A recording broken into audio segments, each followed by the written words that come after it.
Situation Iran की है, आप कब तक आप इस जंग में शामिल रहना चाहते हैं? आपका होराइजन क्या है? सबसे पहले तो दावत देने के लिए शुक्रिया। अपने तमाम जी। सीनियर साथी को आदाब। जय हिंद। जय।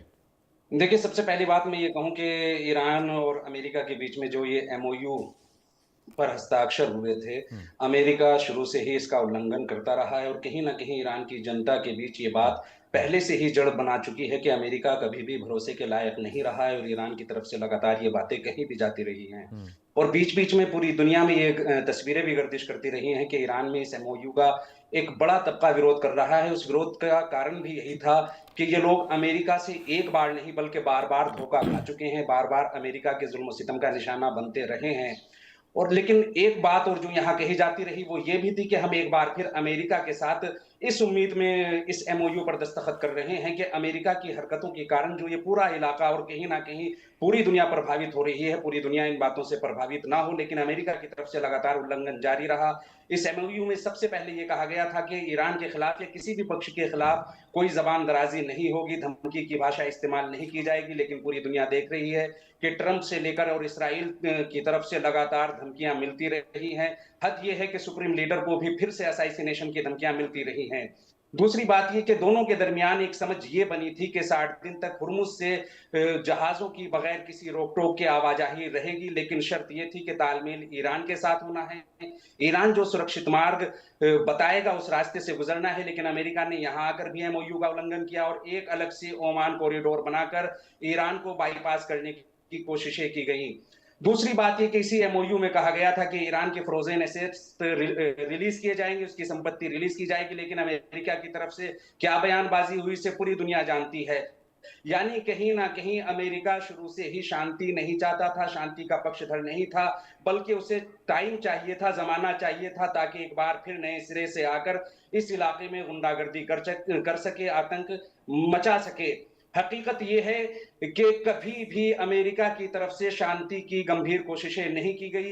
एक तरफ जहां ईरान और अमेरिका एमओयू पर दस्तखत कर रहे थे, वहीं दूसरी तरफ लेबनान में इसराइल के बर्बर हमले जारी थे, बल्कि इसराइल ना कहूं, मैं कहूं कि अमेरिका के प्रॉक्सी आईडीएफ और इसराइल नामक एक आतंकी स्टेट के लगातार बर्बर वहशी हमले जारी थे। गज्जा में भी लगातार हमले जारी थे, जबकि तय ये हुआ था कि तमाम मोर्चों पर जंगबंदी होगी, जिसमें गज्जा भी शामिल था, लेबनान भी शामिल था। फिर दूसरी तरफ जो ये बात हुई थी कि ईरान के फ्रोजेन असासे और उसके मुंजमद असासे, उसकी संपत्ति रिलीज की जाएगी, तो ट्रंप ने चिढ़ाते हुए, बल्कि कहा जाए बेशर्मी से मुस्कुराते हुए साफ साफ कहा कि हम एक पाई भी, एक सेंट भी रिलीज नहीं करेंगे। यानी जो ये एमओयू के नाम का ड्रामा हुआ था, ये सिर्फ अमेरिका की साजिशें थी थोड़ा सा वक्त खरीदने के लिए। देखिए, अमेरिका के साथ मुश्किल ये है कि अमेरिका ने अपने कंधे पर जिस बेताल को बिठाया था, वो बेताल सिर्फ अब अमेरिका के लिए नहीं बल्कि पूरी दुनिया के लिए खतरा बन चुका है, और ये बेताल है इसराइल। इस बात को कहीं ना कहीं पूरी दुनिया जानती भी है, लेकिन अल्लाह ही जाने, राम ही जाने कि क्यों खामोशी है। ऑल राइट, संजीव सर के पास जा रहा हूँ, is a foreign affairs expert. Gayur साहब, संजीव सर, मैं आपके पास इसलिए आखिर में आया, मैं चाहता था कि आप सबके व्यू को सुन लें।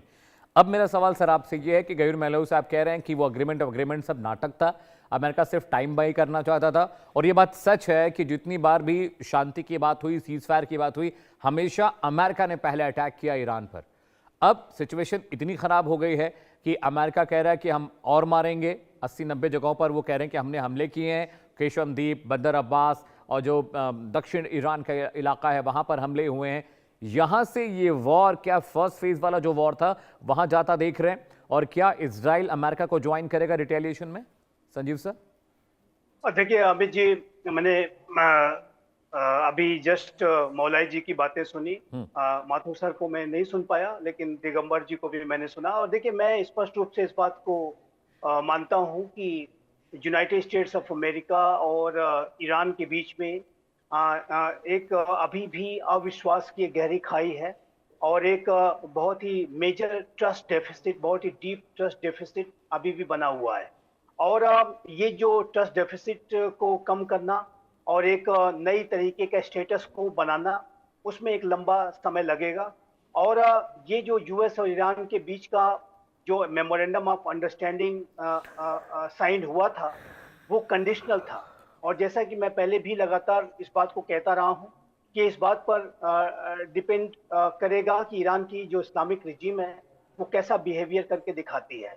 यदि वो अपने बिहेवियर में सकारात्मक बदलाव ला करके दिखाते, यदि वो अपने जो इस एमओयू के कमिटमेंट्स को फॉलो करते